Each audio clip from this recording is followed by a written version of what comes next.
Hello friends, welcome back to my channel. In this video tutorial, I will show you how to fix Tom Clancy's Ghost Recon Wildlands gamepad or controller not working. So let's go through it. So the first solution is to restart your PC. For that, click on the start option over here, then click on power, then select restart. So this will restart your system. After restarting, check if the gamepad is controller or gamepad is working or not. If not, move to the next solution. It's to update controller drivers. For that, go to the search option, search for device manager. Now go below, expand human interface devices. Now select your controller, and after that right click on it, click on update driver, and then click on search automatically for drivers. So this will update your drivers, and after that launch the game and see if controller or gamepad is working or not. If not, next solution is to enable or disable Steam input. For that, you need to go to Steam.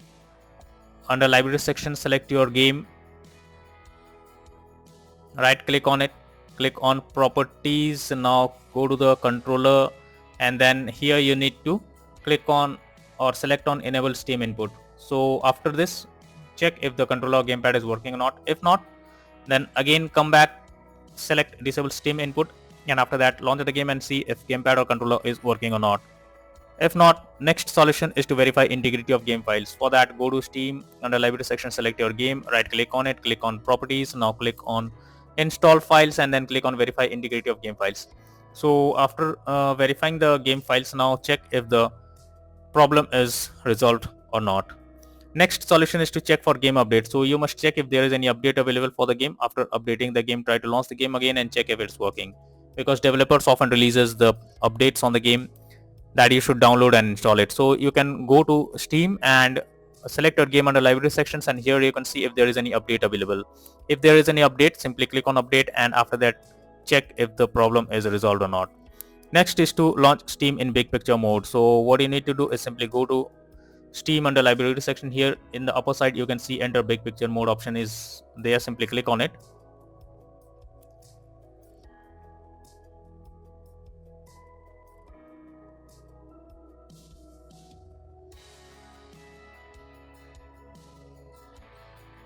After this, select your game.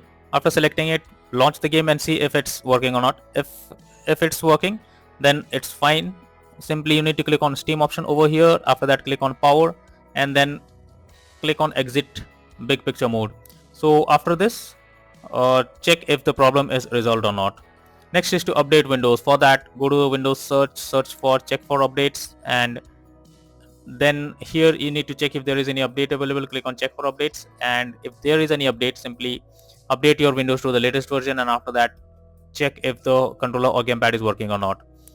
If not, next is to install DS4 Windows tool. So for that, I have provided the link in the description. Just go through it, copy and paste it in your browser, and after downloading it, install DS4 Windows tool on PC. After that, connect your controller and update it. Once done, launch the game and check if the error is resolved or not. So you need to simply go to your browser and paste this link. After opening it, you simply need to click on download option over here, and then go below and download the DS4 Windows tool and then install it. And after that, check if the problem you're coming across is fixed or not. So these are few suggested solutions that will surely fix the gamepad or controller not working in Tom Clancy's Ghost Recon Wildlands game on PC. So that's all for now in this video. Thank you.